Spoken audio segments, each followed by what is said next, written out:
Bueno, para empezar vamos a decir lo que establece la ley de Hooke, que dice que en el periodo perfectamente elástico las deformaciones son rigurosamente proporcionales a las cargas que los originan.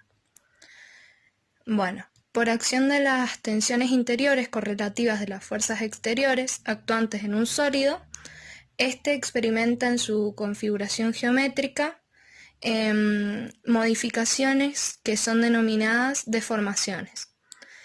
Los ensayos de tracción podemos decir que es la relación que se obtiene entre las deformaciones de un sólido en su configuración geométrica y las tensiones, que esta relación la podemos saber mediante experiencias que son realizadas en máquinas adecuadas para ensayo de materiales. En estas experiencias, los materiales experimentan tres fases: la fase de elasticidad, la fase de plasticidad y la fase de estricción y rotura. La primera fase es desde el punto 0 hasta el punto E.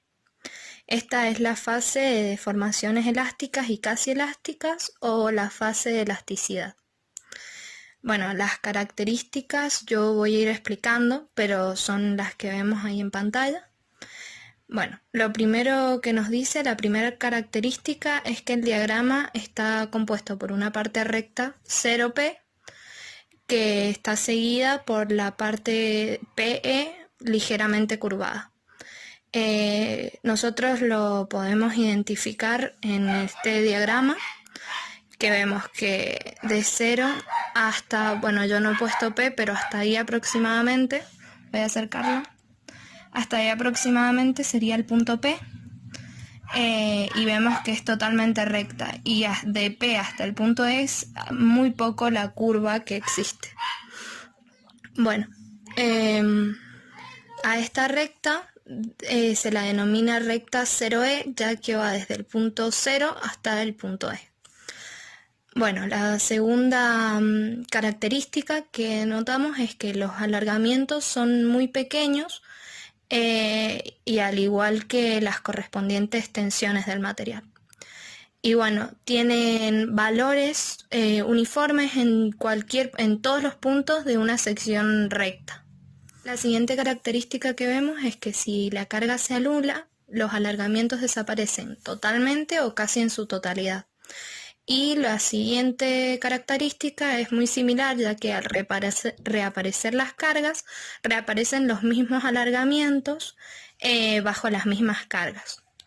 Bueno, esta reversibilidad entre cargas y deformaciones constituye la característica esencial de la primera parte, ya que es la definición básica de la fase de elasticidad. Bueno, por último, el punto extremo E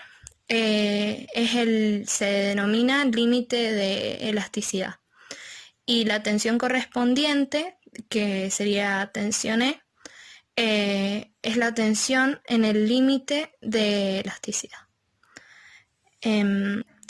También cabe decir que para precisar el valor de la tensión E, se acepta como límite de elasticidad la tensión que produce un alargamiento residual o remanente de 0,02%, y se lo indica con el signo tensión 0,02. Bueno, la segunda fase es desde el punto E hasta el punto M, y es la fase de alargamiento permanente o la fase de plasticidad. Bueno, la primera característica nos dice que cuando se sobrepasa el límite elástico, y en el periodo que sería de E a F,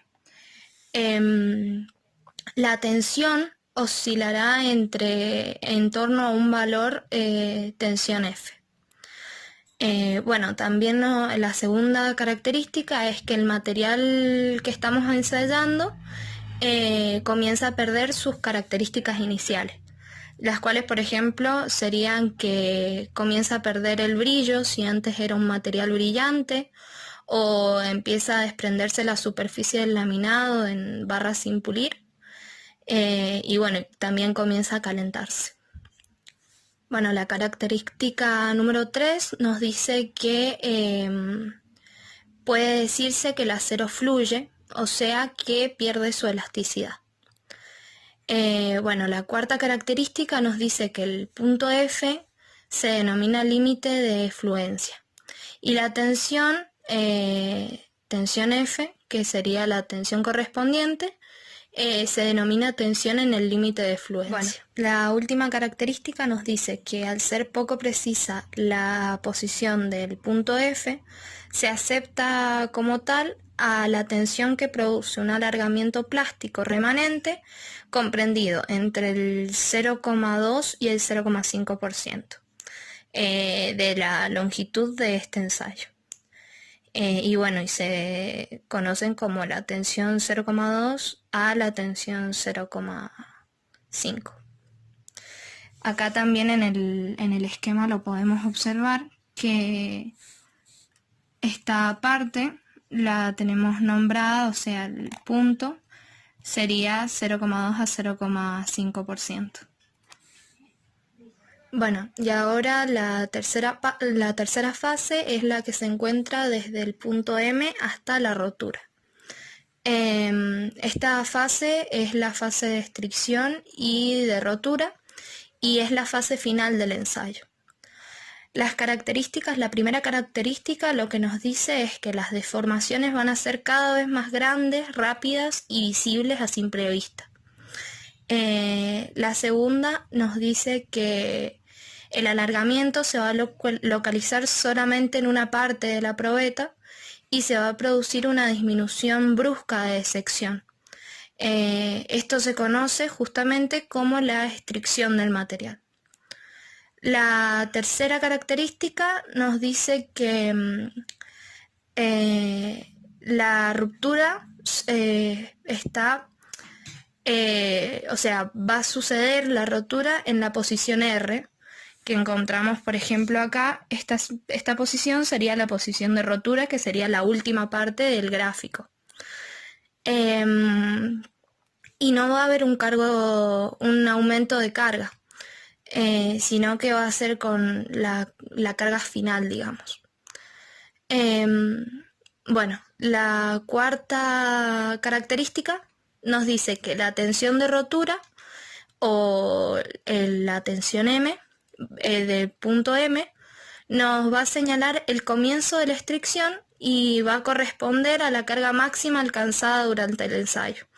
Ahí se explica también mejor la anterior, que yo me confundí, que en realidad lo que quería decir yo era que en el último punto que va a haber una mayor carga, la carga máxima va a ser en el punto M. Acá ya no aumenta, directamente se rompe. Acá yo voy a dar el ejemplo que nos da en la guía, que dice que la tensión máxima, por ejemplo, en las probetas que están ocupando, suponiendo que es a 0, la tensión va a ser de 3.700 kilogramos por centímetros cuadrados, que se indica con la notación A37, que sería 37 kilogramos por milímetro cuadrado.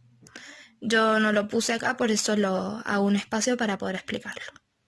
Y también puedo seguir esta parte, esta característica que tendría que ir primero, que nos dice que la tensión de rotura corresponde a un alargamiento porcentual de rotura que se identifica así.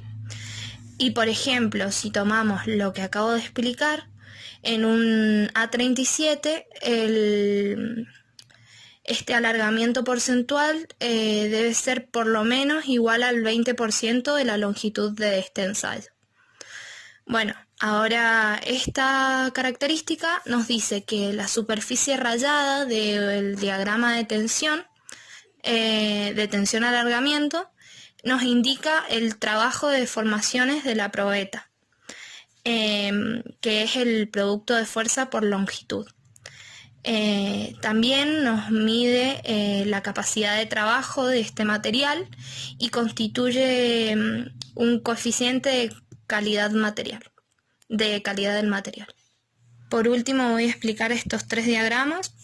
El primero vemos que pertenece a un diagrama de metales frágiles, en el que el punto de rotura coincide con la carga máxima y no se pueden apreciar alargamientos plásticos que sean notables. En el segundo, también el punto de rotura coincide con la carga máxima, pero en este sí se observa alargamientos plásticos más importantes. Por último, este pertenece a un diagrama de un material muy dúctil, en el que la rotura se produce luego de alcanzar la carga máxima. O sea que hay muchos alargamientos plásticos y luego de un tiempo se produce la rotura. Y también cabe destacar que los alargamientos plásticos son mucho mayores y mucho más notables que en este anterior.